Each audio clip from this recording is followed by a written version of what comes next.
Commençons par la coupe de ces 4 triangles. Dans le tissu 8, le petit semis de fleurs, vous allez couper 2 carrés de 12 pouces ou 31 cm de côté. Les triangles issus de ces carrés sont surdimensionnés. Alors il y a 2 raisons à ça. D'abord pour l'esthétique, parce que j'aime bien que les pointes de mes carrés ne soient pas mangées par les coutures. Et d'autre part, ça donne un effet de carré flottant, ma foi, que je trouve vraiment joli. Et d'autre part, il y a une raison technique, c'est que lorsque vous aurez terminé ce bloc, les mesures doivent être très précises pour faciliter et permettre le montage de votre top. Voilà, donc moi j'ai une botte secrète, et ma botte secrète c'est ça. Quand j'agrandis, en tout cas là c'est possible, j'ai donc coupé ces tissus-là plus grands, je les couds, je les repasse et je les recoupe. Et comme ça, ni vu ni connu, on rattrape les quelques millimètres perdus. Pour couper ces carrés, vous laissez votre tissu plié en deux, voilà, le pli marchand. Vous l'équerrez avec le bord de votre planche de coupe. Vous faites une belle coupe ici, à angle droit. Ensuite, vous déplacez votre règle et vous la placez sur la marque à 12 pouces ou 31 cm si vous travaillez en centimètres. Et vous faites une belle coupe. Voilà.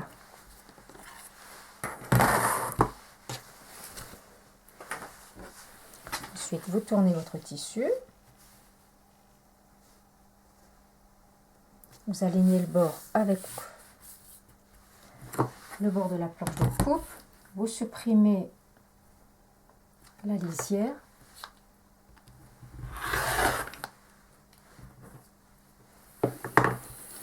Vous déplacez votre règle à 12 pouces ou 31 cm et vous faites une deuxième coupe. Ensuite, vous prenez votre règle, vous la placez très précisément sur la diagonale d'un angle à l'autre et vous faites une coupe.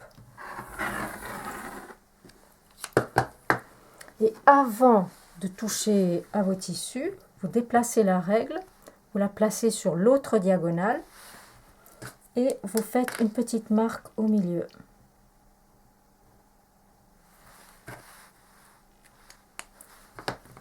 À ce moment-là, vous enlevez les 2 triangles du haut. Vous reprenez votre règle. Vous la placez sur la diagonale. Et vous faites encore une fois une petite marque au milieu.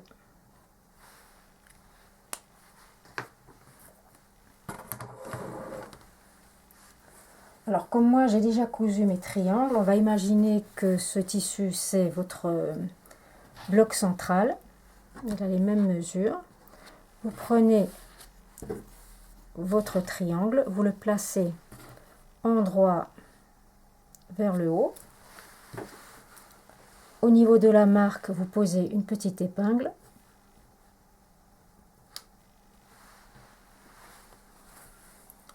Et vous avez également marqué les milieux de votre bloc. Et vous superposez les 2 repères. Alignez bien les côtés du triangle et du carré. Posez vos épingles. Alors personnellement, j'aime bien les placer éloignés du bord pour ne pas avoir à piquer par-dessus quand je fais ma couture. Donc ensuite, vous cousez en gardant le carré au-dessus parce qu'il est dans le droit fil.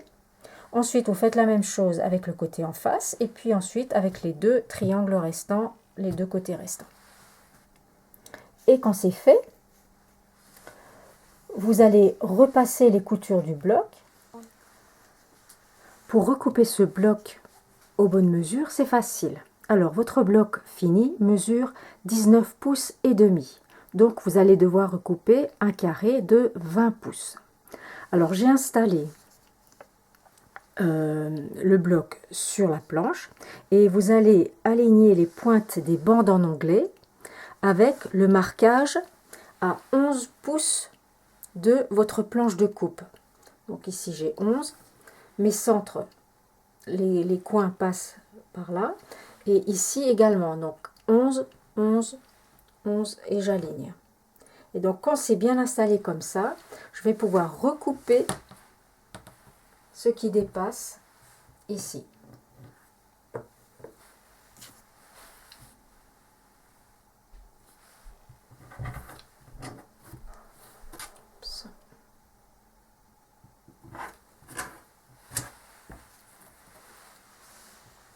Et pareil de l'autre côté, je recoupe donc à 1 pouce, à 21 pouces, et pareil ici, à 1 pouce et à 21 pouces.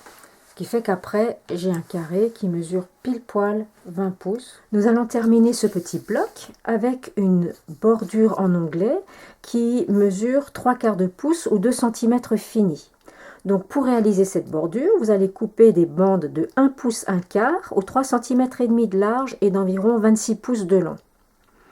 Plus tard, on aura encore besoin de ce tissu-là et ce seront des bandes dans toute la largeur du tissu, donc d'1,10 m de long. Donc ces petites bandes-ci, vous allez les prélever du côté où vous avez déjà coupé les bandes de la partie 1.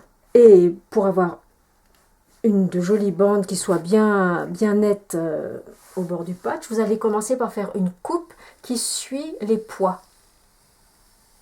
Ce sera beaucoup plus joli. Et quand vous aurez fait cette première coupe là, vous allez couper vos bandes de 1 pouce 1/4 ou de 3 cm et demi de large. J'ai marqué le milieu des 4 côtés du carré en faisant passer une règle par les 2 sommets opposés du bloc de la partie 1. Et là, j'ai tracé un petit repère et donc je fais ça des 4 côtés. Puis, vous déterminez par pliage laquelle des rangées de poids bleus est la plus proche du centre. Et vous faites coïncider le milieu de cette rangée de poids avec la marque que vous avez tracée. Et vous superposez, vous épinglez toute votre bande. Vous faites la même chose sur le côté opposé et quand vous retournez votre travail, vous voyez que c'est le même dessin qui apparaît des 2 côtés. Et c'est la même chose en face. Encore une fois. Donc quand vos 2 bandes sont bien épinglées, vous passez à la couture et vous démarrez, vous arrêtez la couture à chaque fois à 1/4 de pouce ou 0,75 cm du bord. Voilà. Lorsque vous cousez ces 4 bandes autour de votre carré, c'est mieux de placer les petites bandes sur le dessus du travail et de piquer donc ça vers le haut. Ensuite, quand les 4 bandes sont cousues, vous repliez votre carré de telle façon, donc c'est un pli ici, de manière à juxtaposer les 2 bandes. Hein, et vous les alignez très précisément. Et vous faites également coïncider les lignes de poids. Vous voyez, là, elles s'alignent très précisément. Donc quand ça c'est fait, vous les épinglez et vous trouvez le point de départ. Vous voyez, au niveau du bourrelet, vous faites une petite marque comme ça. Ensuite, avec un crayon, vous la dessinez. Vous prenez votre règle, vous placez la ligne à 45 degrés, vous l'alignez avec le bord de la bande, 45 degrés, voilà. Et vous tracez une ligne qui part de la petite marque que vous avez faite et qui va au bord extérieur de la bande. Voilà. Et ensuite, il ne vous reste qu'à coudre sur ce trait et vous aurez un magnifique coin en onglet qui se présente théoriquement comme ceci. Le piéçage est terminé pour cette 3e partie et vous allez passer aux appliqués. Alors vous pouvez les faire selon votre méthode préférée, le freezer paper, un rentré à l'aiguille ou en thermocollant. J'ai testé les 3 méthodes qui fonctionnent toutes, mais le plus simple et le plus efficace à mon avis, c'est d'utiliser un voile thermocollant fin, type Vlisofix. Donc c'est ce que j'ai fait, et donc je vais vous expliquer la marche à suivre avec ce Vlisofix. Commencez par préparer un gabarit, du croissant de lune, en rhodoïde ou en cartonnette, sans les marges de couture. Et soignez bien le découpage du gabarit. Ensuite, Prenez le tissu numéro 6 et collez un morceau de Vlisofix de 15 x 20 cm environ au dos du tissu. À l'endroit, vous allez tracer 20 croissants de lune. Alors, je vous propose de les tracer à l'endroit, car ainsi on peut enlever le papier au dos en un seul geste, plutôt que de s'embêter à trifouiller les 20 petites pièces et de les abîmer à la pointe, aux pointes par la même occasion. Alors, une précision concernant le collage. Votre fer doit être assez chaud pour que la colle fonde bien et se mêle intimement aux fibres. Donc, vous le réglez entre 2 laine et 3 coton. La limite, pour moi, c'est ce qui fonctionne bien. Ensuite, alors déjà, bon, je vais poser mon fer qui est froid sur ma planche de coupe. Vous le faites, vous, sur votre planche à repasser, hein, pas là-dessus. Donc, vous restez 8 à 10 secondes sans bouger. Et quand vous allez compter jusqu'à 10, vous déplacez votre fer et vous allez coller un peu plus loin. Ça n'est pas du repassage que vous faites, mais du collage. Voici quelques astuces pour de jolis découpages. Utilisez des ciseaux bien aiguisés, légers et de petite taille. Ensuite, manipulez de petits morceaux de tissu. Alors là, je vais recouper au milieu.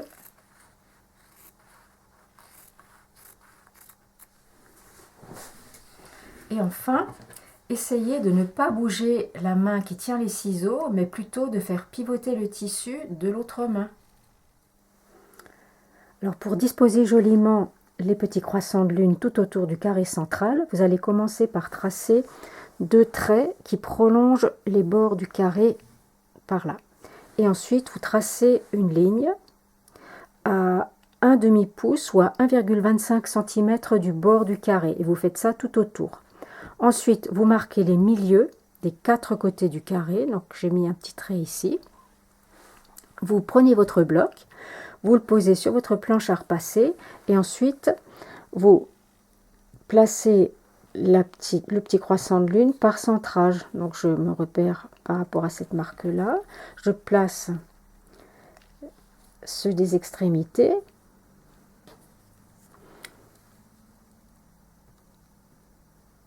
Et ensuite, je mets les 2 derniers par centrage. Ça se voit assez facilement à l'œil nu.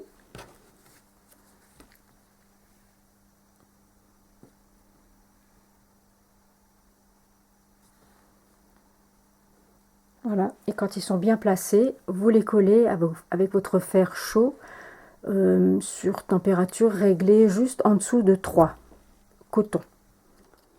Pour broder tout autour des petits croissants de lune, vous allez prendre le coton perlé 8 coloris 471 et une aiguille à broder numéro 5. Dans votre paquet, la plus grosse c'est la numéro 3. De part et d'autre, vous avez chaque fois 2 aiguilles numéro 5. Donc c'est celle-ci que vous allez prendre. Le point que nous allons utiliser, c'est le point de tige portugais. C'est un petit point de contour vraiment ravissant, très facile à exécuter et qui imite une petite cordelette à nœud. Alors, comme pour un point de tige, les droitières brodent de gauche à droite et les gauchères de droite à gauche. Pour broder ce point de tige portugais, vous commencez par sortir l'aiguille à l'extrémité du petit croissant. Vous piquez l'aiguille dans le tissu vert, environ 6 mm plus loin, et vous ressortez l'aiguille à mi-longueur. Ensuite, vous allez faire 2 points de surjet sur ce premier point oblique. 1, 2. Vous ne repiquez pas dans le fil. Ensuite, vous replacez le fil vers vous. Vous repiquez 3 mm plus loin et vous ressortez à nouveau l'aiguille en face de là où vous aviez repiqué précédemment. Vous tirez doucement votre fil. Et encore une fois, vous faites 2 points de surjet en attrapant les 2 points de tige que vous avez brodés. Vous replacez votre fil vers vous Et vous continuez comme ça. Vous repiquez toujours dans l'appliqué à environ 1 mm du bord et vous ressortez l'aiguille en face de là où vous aviez repiqué précédemment. Vous tirez votre fil et vous surjetez une fois, deux fois. Et vous continuez ainsi. Vous faites tout le tour du petit croissant de lune.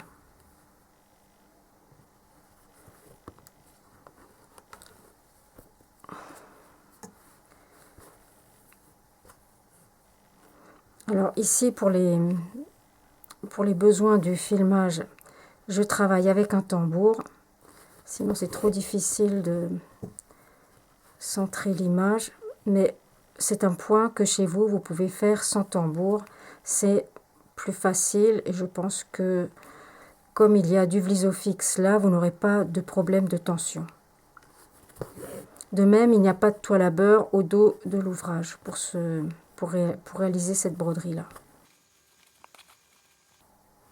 La tension du fil doit toujours rester souple. Donc, vous voyez un pas de 3 mm. Quand vous piquez l'aiguille, vous la piquez toujours dans l'appliqué et vous ressortez toujours l'aiguille dans le tissu de fond.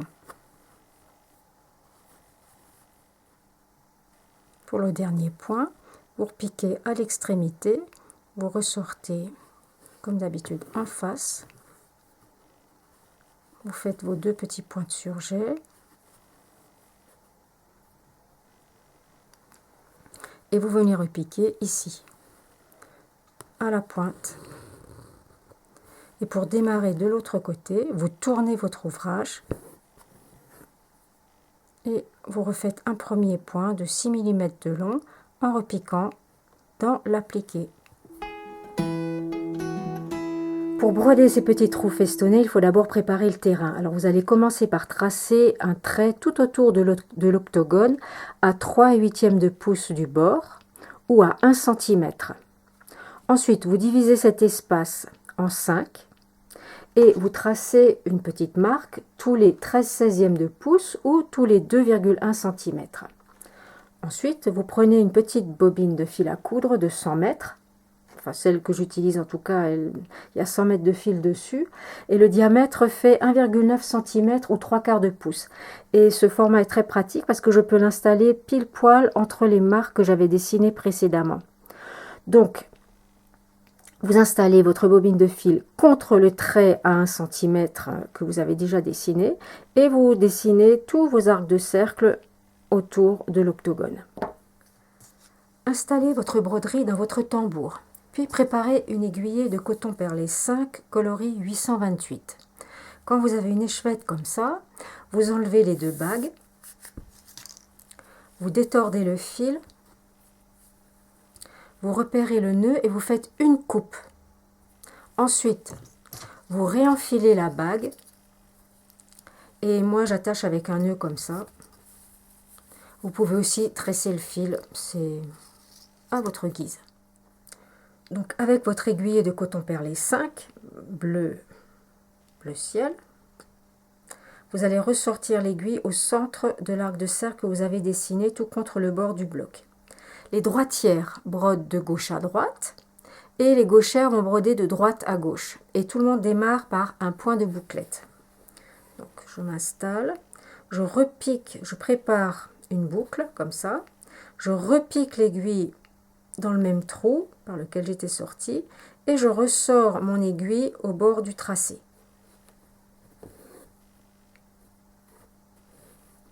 Je tire doucement le fil dans le prolongement du point, comme ça.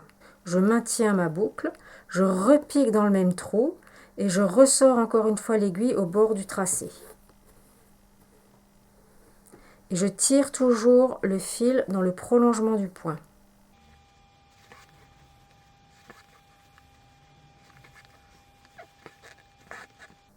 Je fais ainsi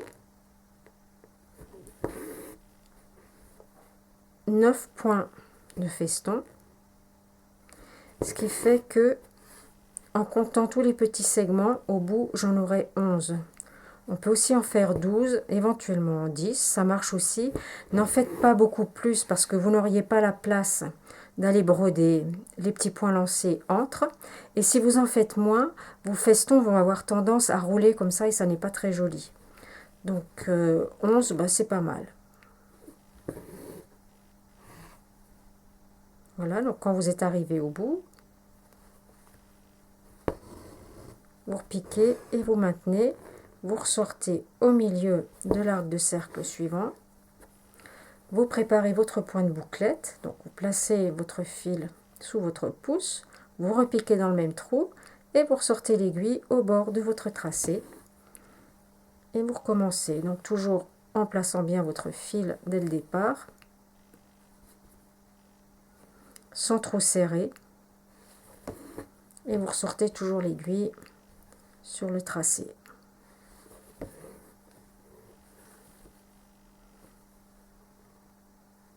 Et la pointe de l'aiguille passe par-dessus le fil.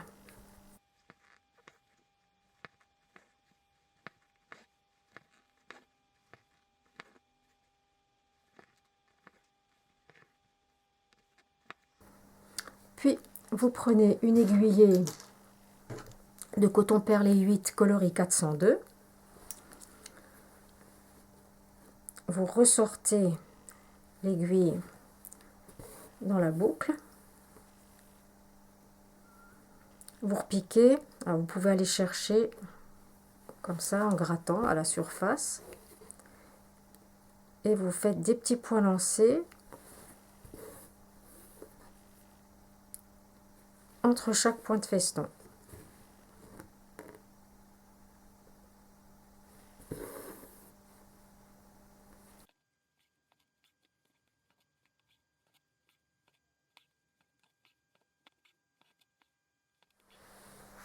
Et ce que vous pouvez faire également, parce que parfois les petits trous, elles ont à l'extrémité, ça a tendance à bouger, ou ça pourrait bouger. Vous prenez du fil à coudre assorti au coton perlé 5, une couleur vraiment très proche, et vous ressortez à l'intérieur des boucles et vous attachez les deux ensemble.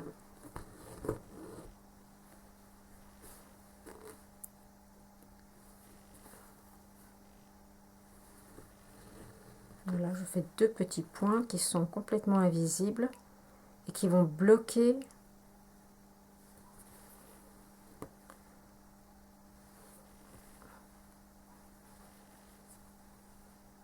le premier point, surtout le dernier, théoriquement il tient un peu mieux.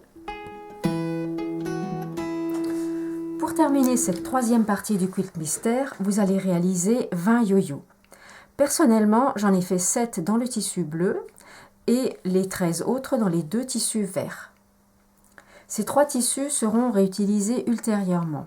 Donc, pour la coupe, si vous utilisez le petit appareil à yo-yo de Clover, je vous conseille de prélever dans ces deux tissus, où vous avez reçu 20 cm, des bandes de 5 cm de large parallèles à la lisière.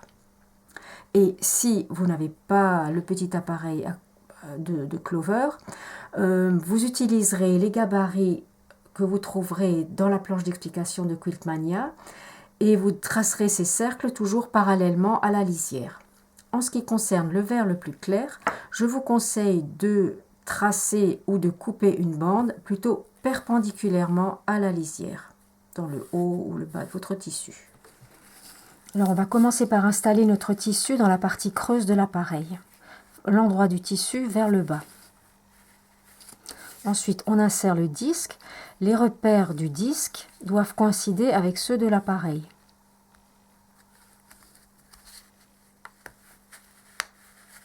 Voilà. Au besoin, on ajuste le tissu. Voilà. On découpe en laissant une marge de 3 à 5 mm tout autour.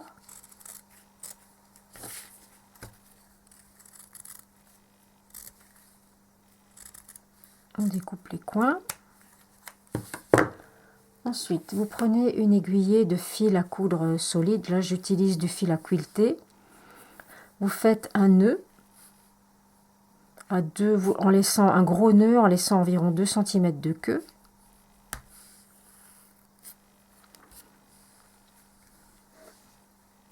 Et puis vous allez coudre dans ces parties-là. Vous sortez l'aiguille, vous repiquez, vous sortez, vous repiquez. Et vous faites tout le tour de l'appareil comme ça. Donc je me sers de ma main droite, qui est votre main gauche, puisque je suis gauchère, pour rabattre le tissu vers le disque. Ça, je n'ai pas besoin de retourner l'appareil.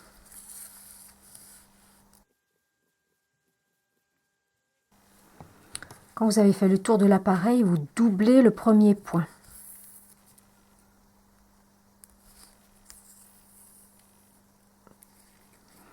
Ensuite, vous sortez le disque. Vous détachez délicatement votre tissu et vous serrez, vous resserrez le yo-yo en tirant doucement sur les deux extrémités. En même temps, vous guidez la formation des plis.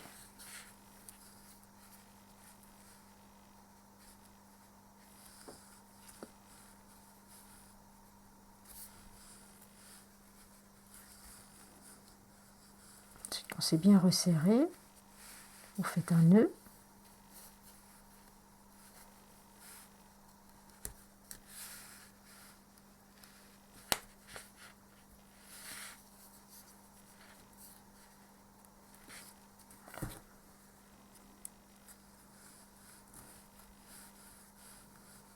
Vous formez votre yo-yo.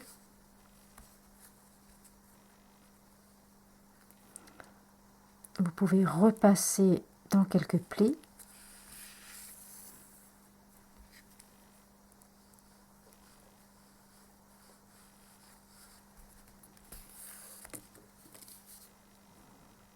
Oups.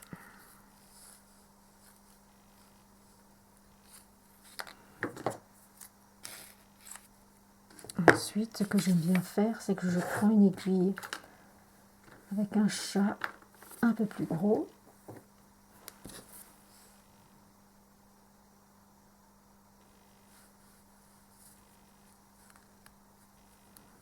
Et je passe les fils en attente au dos du yo-yo.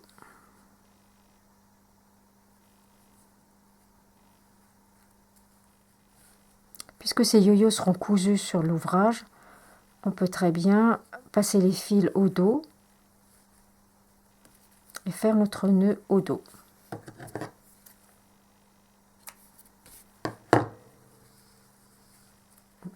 Si vous ne disposez pas de l'appareil à yo-yo de Clover, vous prenez le gabarit fourni dans la revue, vous le découpez et vous dessinez un cercle sur le tissu. Vous découpez ce cercle en laissant une marge de couture de 3 à 5 mm tout autour. Ensuite, vous prenez une aiguille avec du fil solide. Vous faites un nœud en laissant toujours 2 cm de queue. Vous rabattez la marge de couture vers l'envers du disque et vous faites des points tout autour. Alors le secret, c'est de ne pas faire des petits points, mais des points qui font plutôt 5 mm de long. Donc, je me sers de mon ongle pour marquer le pli du tissu. Je rabats le tissu sur mon ongle et je fais 2 points devant.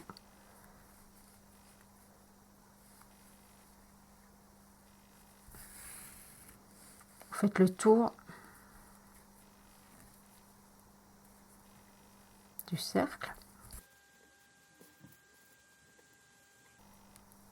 Évidemment, ça va moins vite qu'avec l'appareil.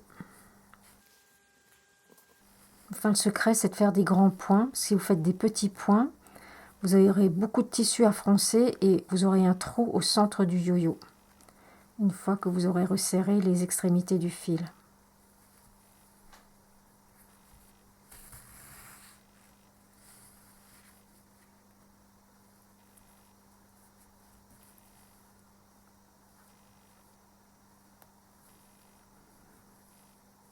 Quand vous arrivez au bout, vous repassez,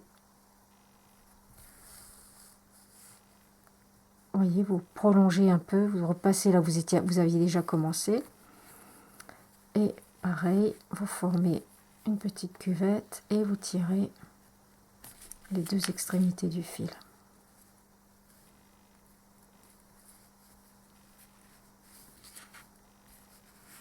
Vous avez suffisamment tiré. Vous faites un nœud. Deux yo-yo, un avec et l'autre sans gabarit. Lorsque vos 20 yo-yo sont prêts, il ne vous reste qu'à les coudre à point glissé entre les petits croissants de lune. La partie 3 est terminée et je me réjouis de vous retrouver dans quelques semaines pour la partie 4. Bon patch, bonne broderie et à bientôt!